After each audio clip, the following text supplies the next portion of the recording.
Have you ever looked around your home and wondered, maybe it's time to downsize? Maybe it would be easier, safer, even comforting to move in with the kids? It's a common thought, especially as aging brings new concerns. Stairs that feel steeper, nights that feel quieter, or health that feels a little more fragile. The idea of being close to family, having help around the house, sharing meals, and spending time with grandchildren.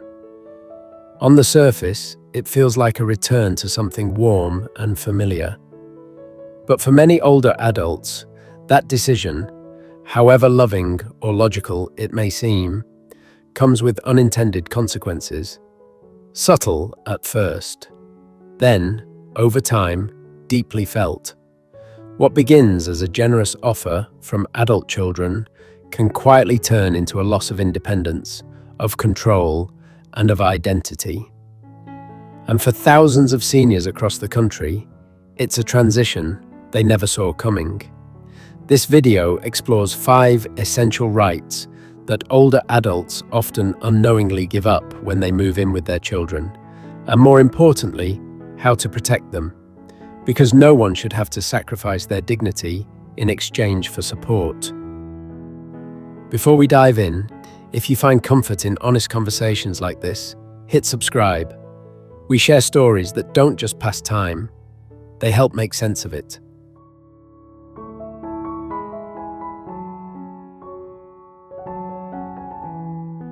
Privacy is often the first freedom to go, quietly and without discussion. After decades of living alone or with a spouse, many older adults are used to a rhythm of independence. They wake when they want, brew their tea the way they like, nap in silence, chat on the phone without an audience. These small routines become part of a deeply personal sense of home. But when that home shifts under the roof of an adult child, especially in a household with its own spouse, children, and routines, that rhythm breaks. A parent who once managed an entire household may find themselves sleeping in a basement suite or converted room. They knock before entering shared spaces. Their belongings are moved without warning. Phone calls are overheard. Daily habits become negotiable. It's rarely cruel, but it's often unspoken, and that's what makes it dangerous. The loss of privacy isn't just inconvenient. It can impact mental and emotional well-being in profound ways. Studies from the National Institute on Aging show that older adults who lose privacy experience significantly higher levels of stress, anxiety, and depression, often within just the first year of cohabiting with family. To prevent this erosion, boundaries must be clearly set and agreed upon before the move. Private entrances, do not enter rules, personal time, and the right to uninterrupted space. Privacy isn't a luxury, it's a basic human need, and it deserves to be protected, even in a house full of love.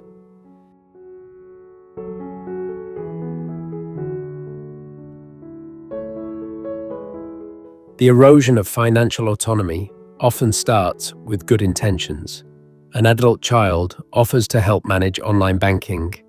They suggest consolidating bills to make things easier. They offer to monitor spending for safety. At first, it's a convenience. Over time, it becomes control. In households where an older adult moves in with children, nearly 70% report losing meaningful control over their finances within 6 months. And not always through abuse, often through a gradual shift of authority. A parent may find their purchases questioned, credit cards safeguarded, gift orders returned as too expensive. In some cases, they begin asking for permission to use their own money. The message, intentional or not, is that their judgment can no longer be trusted. This loss of financial independence is especially painful for those who spent decades budgeting, saving, and providing. It's not about extravagance. It's about the right to make personal choices without oversight. Maintaining financial freedom means keeping separate accounts, handling personal bills, and making financial expectations clear from the start. If help is needed, it should come with transparency and shared respect, not with restriction. Because when money becomes conditional, so does freedom.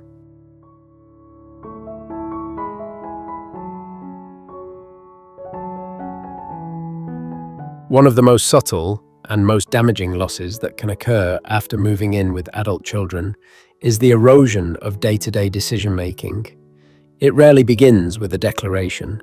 Instead, it creeps in through dinner times, TV schedules, and the household's preferred bedtime. A parent who once stayed up late reading now feels pressure to turn in early. Meals they once chose are replaced by what the rest of the family prefers. Simple personal routines are slowly overwritten, and over time, the message becomes clear. This is not your house and not entirely your life. Some older adults begin to feel like guests in a space that was supposed to be shared.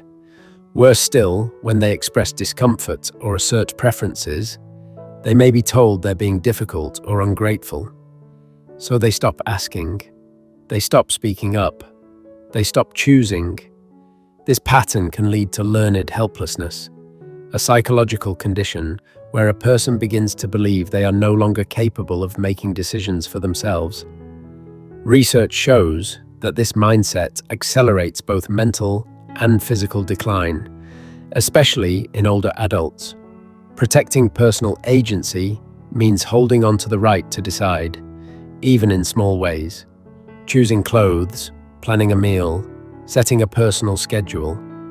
These may seem like minor freedoms, but they are deeply tied to one's sense of identity and worth. Before moving in, older adults and their families should have clear conversations about lifestyle, preferences, and autonomy. Not because there's conflict, but to prevent it. Autonomy doesn't end at the threshold of a child's home, and growing older does not mean surrendering the right to choose.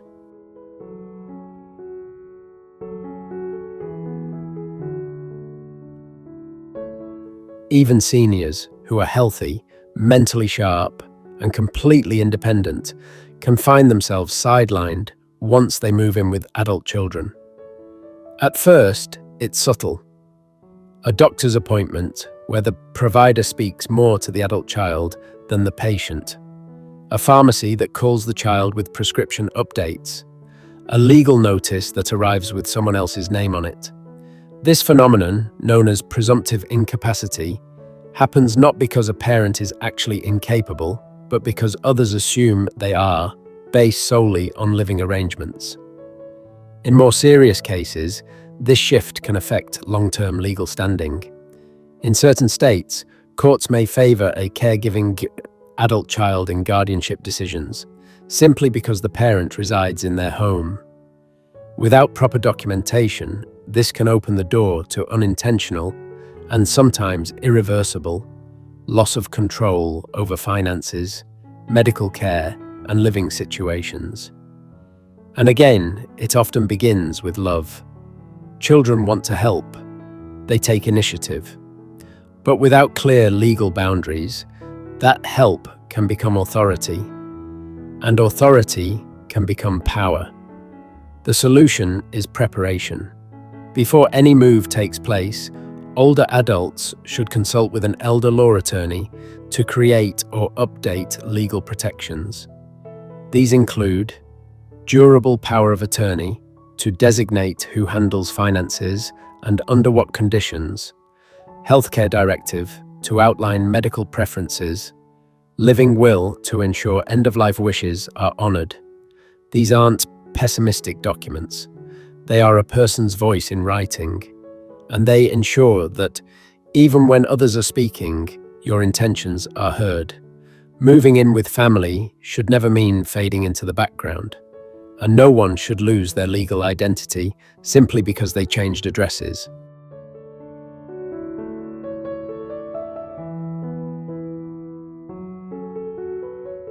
Perhaps the most overlooked loss in these transitions is also the most personal: social freedom.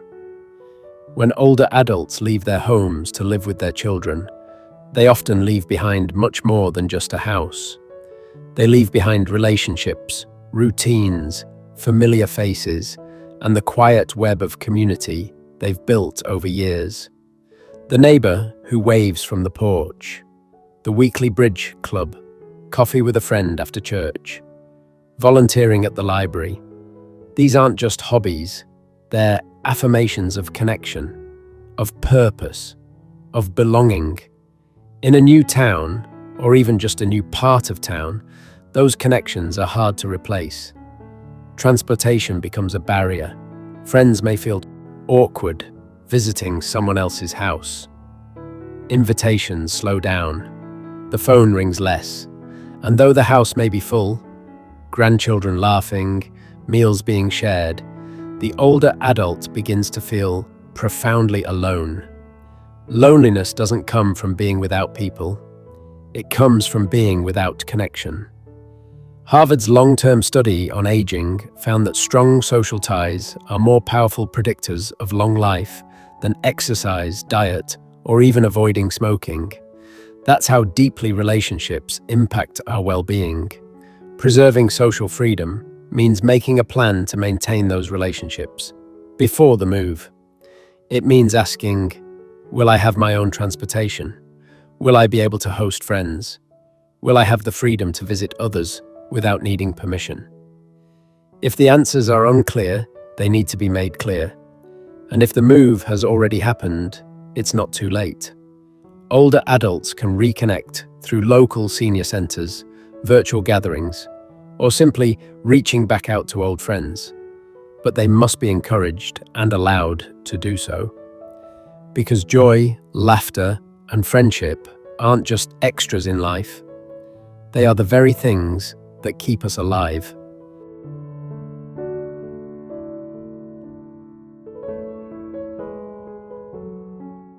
As we reflect on the journey so many older adults face when moving in with their children, 5 essential rights rise to the surface.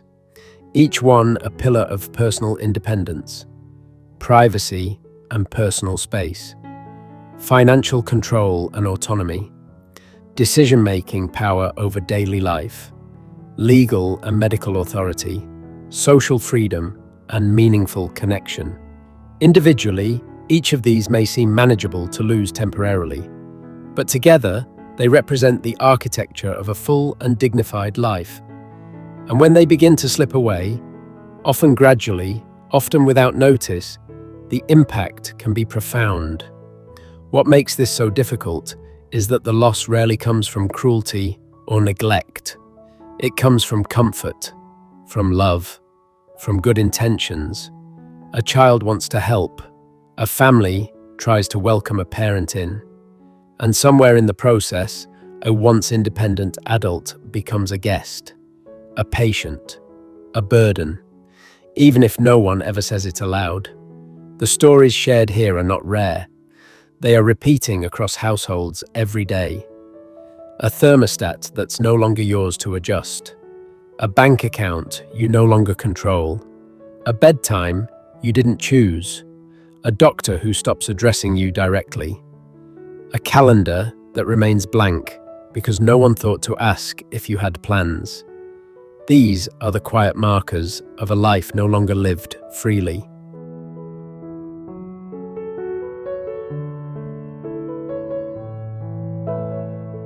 But this outcome is not inevitable. There are ways to receive support without surrendering self, to share a home without disappearing inside it, and to age with grace, wisdom, and choice still intact. Some families choose to build in-law suites with separate entrances, giving space and independence while remaining close. Others look into senior communities near their children's homes, where both support and autonomy are preserved. Some older adults choose to age in place, supported by home care professionals, part-time aides, or community volunteers, people who help without overtaking. No matter the solution, the key is the same: Make the decisions before someone else makes them for you. Set boundaries in writing, talk openly and early, create legal protections that speak when others won't. Rehearse the hard conversations before the move, not after the lines blur. And above all, remember that asking for support should never mean giving up your voice.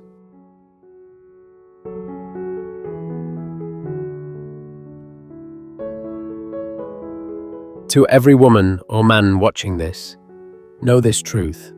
Your voice still matters. Your preferences still count. Your life is still yours. Whether you're considering a move, already living with family, or helping a loved one make these choices, pause before you act. Ask yourself, what would I miss most if it quietly disappeared? Your evening walk, the right to make tea at midnight, picking out your own clothes, writing checks without permission, chatting with friends without asking who's available to drive you. These are not small things.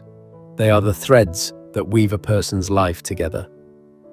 So before you hand over your keys, your space, your calendar, take time to protect what's still yours and talk with your family about how love can support independence, not replace it.